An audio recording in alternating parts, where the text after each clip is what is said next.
एक गांव में बिट्टू नाम का एक लड़का अपनी बीवी और माँ के साथ रहता था। उसकी माँ और बीवी ईद पर बकरा खरीदने का हिसाब लगा रहे थे। बिट्टू खेतों में काम करता था और घास काटकर दुकान पर लाकर बेचता था ताकि बकरा खरीदने के पैसे जमा कर सके। अगले दिन बिट्टू और उसकी माँ बैठे होते हैं। बिट्टू बेटा, मैं बहुत खुश हूँ। इस साल तूने खेतों में काम करके जो घास काटा है उसे कुर्बानी के जानवर बहुत शौक से खाते होंगे। माँ जी, मैं आला किस्म की घास काटता हूँ जो ग़िज़ाइयत से भरपूर होती है और सस्ती भी बेचता हूँ, इसीलिए गांव के ज्यादा लोग मुझसे ही घास खरीदते हैं। बेटा अल्लाह तुझे कामयाब करे। वैसे हमारे पास इतने पैसे इकट्ठे हो गए हैं कि हम एक बकरा खरीद सके। बेटा तू कल ही मंडी जाकर बकरा खरीद आ। जी माँ जी, आप फिक्र मत करे, मैं कल ही मंडी से एक शानदार बकरा खरीद कर आता हूँ। फिर अगला दिन होता है तो बिट्टू मंडी की तरफ निकल जाता है। मंडी में बहुत रश होता है,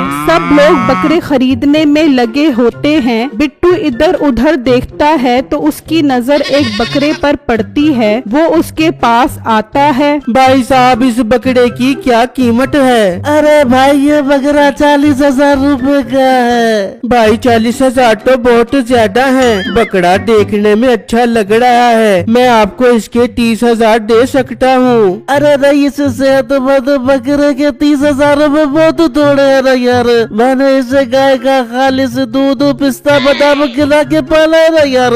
वो तो ठीक है भाई साहब, मैं गरीब इंसान हूँ। मैंने घास काट काट के बकरा खरीदने के पैसे इकट्ठे किए हैं ताकि इस बार कुर्बानी कर सकूं। भाई तुम्हारी बात सुनने के बाद मैं काम ही कर सकता हूँ। 5,000 रूपए कम कर देता हूँ। 35,000 में समझ आती है तो ले जाओ ये बकरा मेरा यार।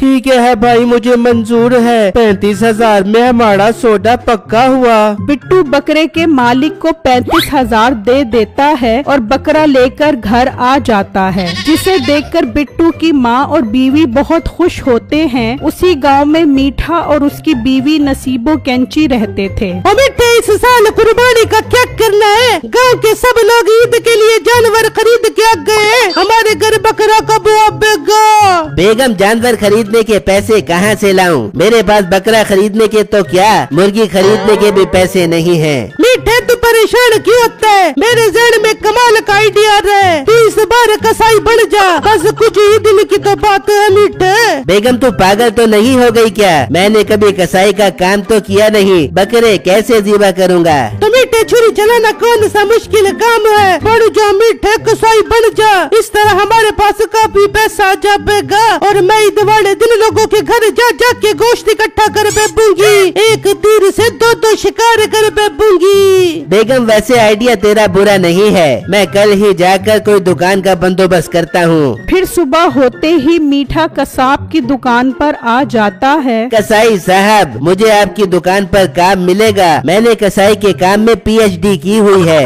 गाय और बकरों को तो मैं हाथ के इशारे से ही गिरा देता हूँ। अच्छा, तुम अपनी इतनी तारीफें कर रहे हो तो मैं तुझे दुकान पर रख लेता हूँ। वैसे भी मैंने दूसरे गांव काम से जाना है। ईद से एक दिन पहले हिसाब लेने आ जाऊंगा। कसाई वहाँ से चला जाता है। कुछ टाइम बाद दुकान पर कसाई के लिए लोगों का रश लग जाता है तो मीठा सोचने लगता है, अरे वाह, ग्राहक तो बढ़ते ही जा रहे हैं। क्यों ना मैं पैसों के दाम बढ़ा दूं। इस तरह अच्छे खासे पैसे बन जाएंगे। फिर अगला दिन होता है तो एक ग्राहक मीठे के पास आता है। मेरे बेटे ने पूरे 2 लाख की गाय खरीदी है। भाई साहब, मुझे एक अच्छा कसाई चाहिए। ये बताओ, गाय अच्छे से ज़िबा कर लोगे? और गाय ज़िबा करने का रेट भी बता दो।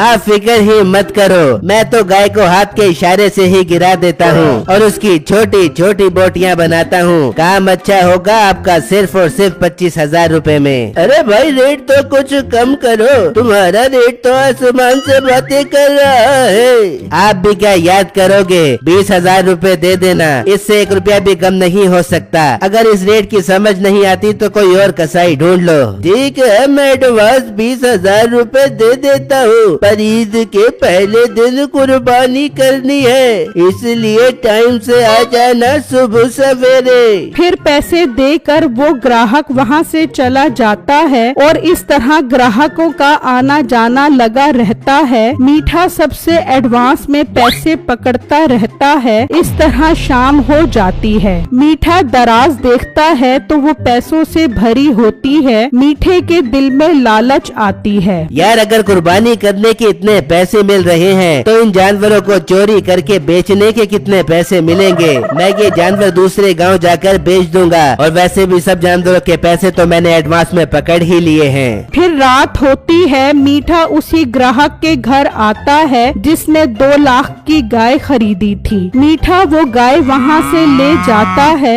इस तरह मीठा बहुत सारे जानवर चोरी करके जंगल में छुपा देता है। फिर सुबह होती है तो गांव में शोर मच जाता है। हाय मैं लुट गया, मेरी 2 लाख वाली गाय चोरी हो गई है। हाय हाय मेरी बकरी को भी नहीं छोड़ा, वो भी चोरी हो गई है। बिट्टू उसी गांव में घास बेचने आता है तो ये सब देखकर हैरान हो जाता है। तभी बिट्टू के पास एक आदमी आता है। भाई अब मुझे घास नहीं चाहिए, कोई मेरा बकरा चोरी करके ले गया है, मैं लुट गया।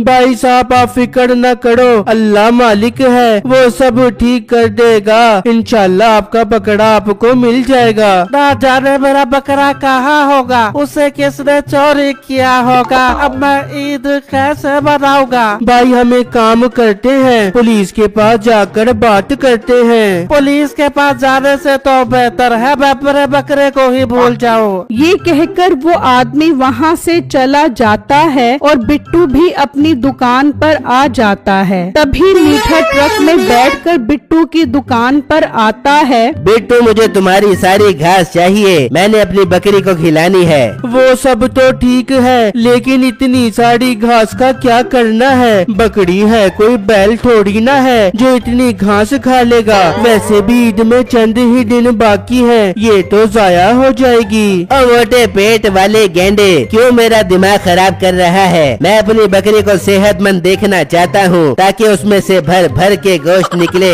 मोटे वैसे भी तुझे पैसों से मतलब होना चाहिए जो कि मैं तुझे दे रहा हूँ। जल्दी से सारी घास मेरे ट्रक पे डाल दे, मुझे और भी जरूरी काम से जाना है। बिट्टू मीठे की बातें सुनकर शक में पड़ जाता है। यार ये मीठा भाई इतनी सारी घास का क्या करेगा, और ये पैसे देने की बात भी कर रहा है। इसके पास कहाँ से इतना पैसा आ गया, मुझे पता लगाना पड़ेगा। बिट्टू ट्रक में घास लाद देता है और खुद भी उसमें छुप जाता है। फिर ट्रक चल पड़ता है और थोड़ी देर बाद ट्रक जंगल में आकर रुकता है तो बिट्टू देखता है सब गांव वालों के जानवर वहाँ होते हैं। अच्छा तो ये सारे जानवर मीठे ने चोरी किए हैं, कितनी गलत बात है। मुझे गांव वालों को बताना होगा इससे पहले कि ये सब जानवरों को बेच दे। बिट्टू जल्दी से वहाँ से निकलता है और गांव आकर सब लोगों को सारी बातें बताता है। ये सुनकर सब गांव वालों को बहुत गुस्सा आता है और वो पुलिस को लेकर जंगल पहुँच जाते हैं। मीठा जानवरों को घास खिला रहा होता है। अच्छा तो तू चोर है, शर्म नहीं आती तुझे कुर्बानी के जानवर चोरी करके। पुलिस भाई मैंने ये जानवर चोरी नहीं किए, मैं तो यहाँ से गुजर रहा था तो ये जानवर नजर आ गए, सोचा इन्हें घास डाल के नेकी ही कमा लूं। अच्छा गलत